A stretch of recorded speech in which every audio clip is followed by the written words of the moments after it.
Marinette woke to a slight breeze grazing her face, and she sleepily wondered if she left her hatch open. She blearily opened her eyes, blinking slowly to adjust her vision. When her eyes were finally able to focus, all she could see ahead of her was white. "You're finally awake." His hand reached out towards her, clawed fingers skimming under her chin. She could only stare wide-eyed in shock as his normally black-clad body was swathed in white and his once gentle green eyes were now a piercing and icy blue. "Cat," she uttered, fear-stricken. "I promised you that I'd do better, didn't I?" The smile on his face looked so twisted to her. "Cat Noor was weak. He couldn't protect you. All he did was make you cry. But now it's different.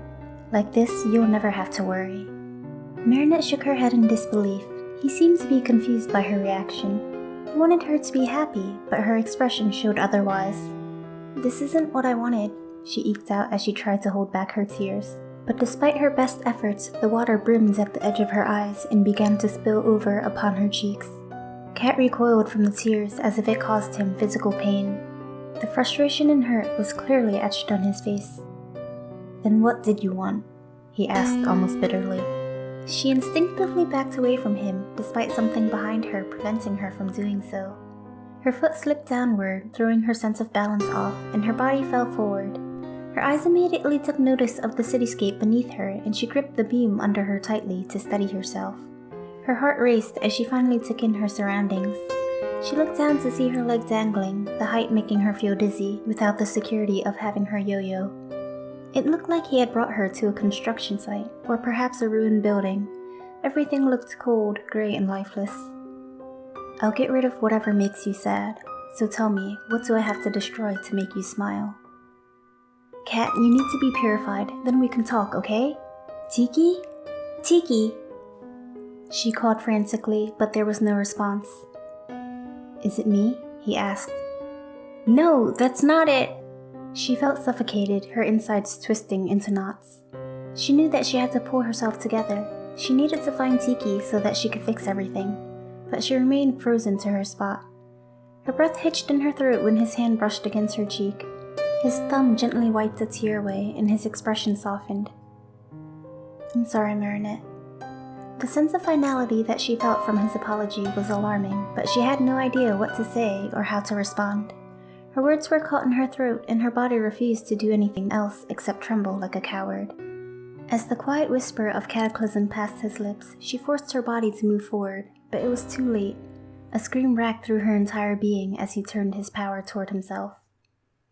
Her eyes shot open and she could feel tears sliding across her face, soaking her pillow. Adrian's sleeping figure entered her line of sight, and her heart began to settle from the terrifying nightmare. She pushed herself up and watched his peaceful face, a relieved smile crossing her lips. Her movements made him stir, and he sleepily opened his eyes. He glanced up at her, and her name drearily passed his lips. At the sight of her crying face, he sat up.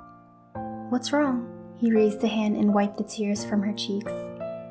The contact made her flinch as she remembered him doing the same in her nightmare. She attempted to convince herself that it wasn't real.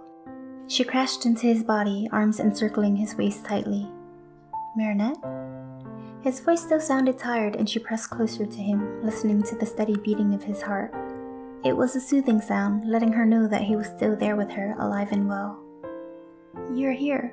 She pulled away and said shakily, raising her hands to his face to make sure he was indeed real. "Of course, where else would I be?" he said with a confused smile. She never felt more grateful to see him. If she could wake up next to him from then on, she wouldn't ask for any more. She brushed the hair from his eyes and peered at him intently. "I'm glad you're here." Her words ghosted against his skin before their lips met. She held on to him like he was her last lifeline. She didn't give thought to anything else. If he had any reservations about their relationship, she didn't care. She was selfishly going to love him like she was going to lose him. But the way he held onto her and the way he returned her kiss assured her that he felt the same. Within the comfort of his embrace, she settled back down, and the two rested peacefully for the rest of the night. He quietly left when morning came. No words were spoken between them, just the silent promises of tomorrow, that no matter what happened, they would see each other again the next day.